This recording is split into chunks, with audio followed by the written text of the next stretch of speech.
Advocate PM Niyas, ഇവിടെ NDAയുടെ പ്രകടന പത്രിക, ആ പ്രകടന പത്രിക ജനക്ഷേമപരമായ പല പദ്ധതികളും തന്നെയാണ് വാഗ്ദാനം ചെയ്യുന്നത്. അത് കേവലം വാഗ്ദാനങ്ങളിൽ, ആ പ്രകടന പത്രികയിൽ തന്നെ പറയുന്ന ഒരു വാചകത്തിൽ സ്വപ്നം കാണാൻ പ്രേരിപ്പിക്കുക മാത്രമല്ല, ആ സ്വപ്നം യാഥാർത്ഥ്യമാക്കാൻ കൂടെ നിൽക്കും. ആ ഒരു ഉറപ്പ് തന്നെയാണ് നൽകുന്നത്. യുവജനങ്ങൾക്ക് തൊഴിൽ മേഖലയായി കഴിഞ്ഞാലും വനിതാ ശാക്തീകരണമായി കഴിഞ്ഞാലും എല്ലാ മേഖലകളെയും മേഖലകളിലേക്കും തുല്യമായ പ്രാധാന്യം നൽകിക്കൊണ്ട് ഒരു വികസിത കേരളം ഉറപ്പ് നൽകും എന്നുള്ള ഉറപ്പ് നൽകുകയാണ് ആ ഒരു പ്രകടന പത്രിക. എങ്ങനെ കാണുന്നു ആ ഒരു പ്രകടന പത്രികയിലെ വാഗ്ദാനങ്ങളെ?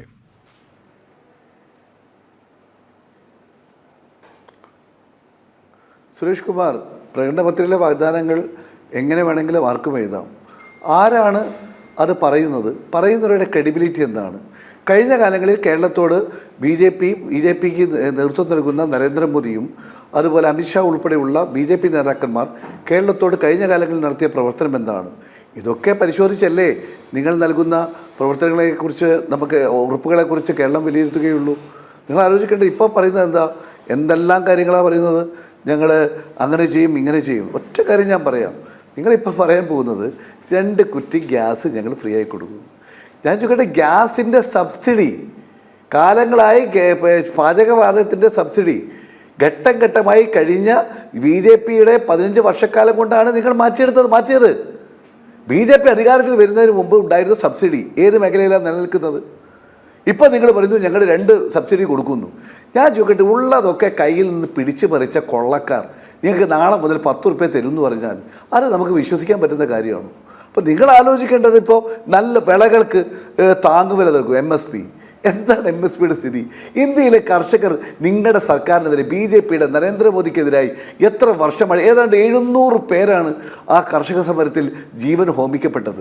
കടുത്ത വെയിലിലും നിങ്ങളുടെ മന്ത്രികുമാരൻ്റെ വാഹനം ഇടിച്ചു കയറ്റിയിട്ടുമൊക്കെ മരിച്ചു വീണത് 700ഓളം ആളുകളാണ്. കർഷകരുടെ MSPക്ക് വേണ്ടിയാണ് അവർ പോരാടിയത്. അവിടെ MSP കൊടുക്കാത്ത നിങ്ങളാണ്. ഇത്രയും വർഷക്കാലമായി അവർ സമരം ചെയ്ത നിങ്ങളാണ്. കോർപ്പറേറ്റുകൾക്ക് വേണ്ടി പാവപ്പെട്ട കർഷകരെ മുഴുവനും കഴുത്ത് ഞെരിച്ച് കൊല്ലാൻ നോക്കിയ നിങ്ങളാണ് ഇപ്പോൾ ഇവിടെ വലിയ വീരവാദം നടക്കുന്നത്. കേരളത്തിൽ ഞങ്ങൾ അങ്ങനെ ചെയ്യും. നിങ്ങളുടെ തലതൊട്ടപ്പന്മാർ കഴിഞ്ഞ 10-15 വർഷമായി ഇന്ത്യയിൽ കാണിച്ചു കൂട്ടുന്ന പേക്കൂത്തുകൾ കണ്ട കർഷകർക്കറിയാം, ഇത് വെറും ഈ ഏറ്റവും വലിയ ഞങ്ങളെ കൊല ചെയ്ത കൊലയാളികളുടെ ഈ ചെറിയ രീതിയിലുള്ള സൗജന്യം, അത് ഞങ്ങളെ കൊലക്ക് കൊടുത്തവരാണ് നിങ്ങൾ എന്നുള്ള യാഥാർത്ഥ്യ ബോധമാണ് നമുക്കുള്ളത്. പിന്നെ നിങ്ങൾ ഇവിടെ പറയാൻ പോകുന്നത്, എനിക്ക് വളരെ ചിരിയാണ് വന്നത്. എൻ്റെ നാട്ടിൽ ഉൾപ്പെടെ ഓൾ ഇന്ത്യ മെഡിക്കൽ സയൻസ് കൊണ്ടുവരും, എയിംസ് കൊണ്ടുവരും എന്ന് പറഞ്ഞു. എത്ര തവണ ഞങ്ങൾ, എത്ര സർക്കാർ, കേരളത്തിലെ നിയമസഭ ഇടതുപക്ഷവും വലതുപക്ഷവും നിങ്ങളുടെ ഒരു അംഗം ഉണ്ടായിരുന്ന കാലം മുതൽ ഞങ്ങൾ ആവശ്യപ്പെടുന്നതാണല്ലോ. ഇന്ന് വരെ AIMSൻ്റെ ഒരു ചെറിയ ലാഞ്ചന പോലും തരാത്തവർ ഇപ്പം പറയുക ഞങ്ങൾ AIMS കൊണ്ടുവരും. ആര് വിശ്വസിക്കും നിങ്ങളുടെ ഈ വാഗ്ദത്തങ്ങൾ? കേരളത്തിൽ തന്നെ ഞങ്ങൾ അടുത്ത കാലത്ത് കണ്ട ഏറ്റവും വലിയ പ്രകൃതി ദുരന്തമാണ് വയനാട് തന്നത്. ഒരു നയാ പൈസ ചില്ലിക്കാശ് ഞങ്ങൾക്ക് വേണ്ടി തരാതെ ഒറീസയിലേക്കും കൽക്കട്ടയിലേക്കും, നിങ്ങൾക്ക് ഇഷ്ടമല്ല ഒറീസയിലേക്കും അതുപോലെ ബീഹാറിലേക്കും ഒക്കെ നിങ്ങൾക്ക് നിങ്ങളുടെ ഭരണം ഉള്ളിടത്ത് വാരിക്കോരി കൊടുക്കുമ്പോൾ ഒരു നയാ പൈസ പോലും കൊടുക്കാത്ത നിങ്ങളാണ് പറയുന്നത് ഞങ്ങൾ തേനും പാലും ഒഴുക്കുമെന്ന്.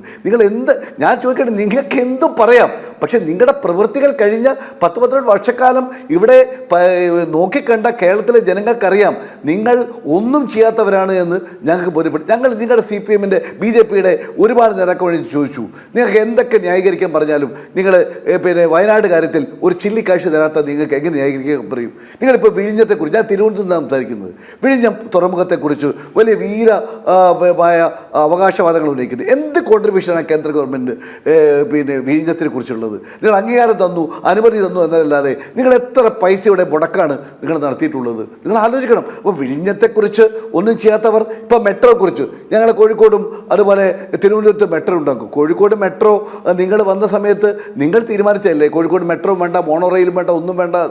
ഇപ്പോൾ നിങ്ങൾ കേരളത്തിലെ government what ever it may be ഒരു കേരയിൽ ഉണ്ടാക്കുമ്പോൾ അതിന് ഏറ്റവും കൂടുതൽ നഖശികാന്തം എതിർത്തവർ നിങ്ങളല്ലേ. ഇപ്പോൾ നിങ്ങൾ പറയുന്നു അതിൻ്റെ പേരൊന്ന് മാറ്റി അതിവേഗ ശൃംഖല ഉണ്ടാക്കും.